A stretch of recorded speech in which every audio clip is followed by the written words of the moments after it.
We're here to honor my Uncle Wolf and his legacy, but we're also here because all of our ancestors have somewhere along the line been oppressed. And I think this song for me should be about that we can't and just won't stay silent anymore, not with the politics that are happening around the globe, most especially here in our own backyard.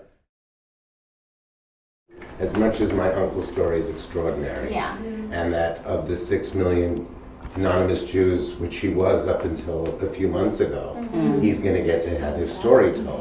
But I want to tell it in a much more universal way. I want the music to be able to connect to people that's having a day, a personal day, where they want to break the silence. That's critical to this becoming a success. Like even the people in slavery, they couldn't rise up. They could find God and they can be spiritual and they could go internally to feel at peace, but they couldn't, they had to stay silent. And that's part of the universal heritages that I want to kind of break those chains.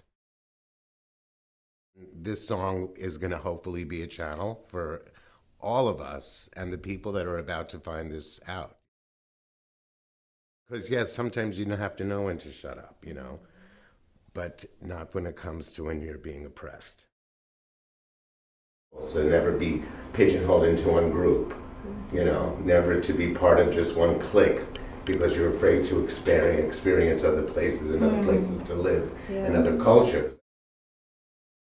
It felt so current, it felt so modern, it already felt so necessary. And so I think there's something really recursive about looking at the struggles that other people have experienced and learning from how they survive and using that not just to imitate it and do the same thing that they did, but just being inspired by how they pushed forward allows us to push forward. As a choir, the thing we do best is use our voices. And that's what we want people to do. You know, we want people in this current moment of resistance to use their voices. Start singing again at rallies. Start singing to each other. People of color really have been trying to push through that silence, and they need allies to be able to elevate those voices, because those voices are speaking, and those voices, we are pushing forward and we are breaking out, and things like Black Lives Matter and so many other intersectional movements are happening because people of color are speaking up, but we need that allyship from those other voices. The words and the message and the collective unity of all the voices together making this song come to life, and where it came from, the musicality behind it and everything just allows for us to really take a moment to recognize what the world is really coming to. I feel like a lot of things are moving in the direction of we won't be silent anymore, and we're going to use our voice and we're going to change the world through that. So I was just very honored to be a part of this, and it's very inspiring to see that more people are taking action with their voice.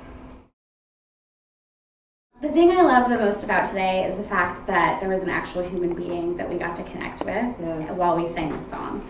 We sing songs all the time and there are beautiful stories behind them, but for me it was just game-changing to actually have a person like Abe here that I could touch and hug and feel their energy, and just that permeates through the whole experience. It was really powerful.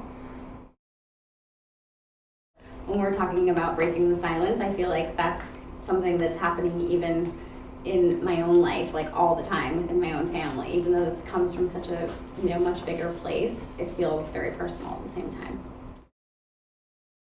We're healing the 7 generations before, and we're healing for the 7 generations to come. And so like to witness that for you is like really powerful, and then you've taken it in like this way that is including all oppressed people to be able to, to be able to claim this process that you're doing for themselves and for their lives. I'm so grateful for this, to just see what it's doing for you, and my prayer is that we're able to support this intergenerational ancestral and descendant healing process to happen for all those who might not have the access or the resources to create something like this for themselves.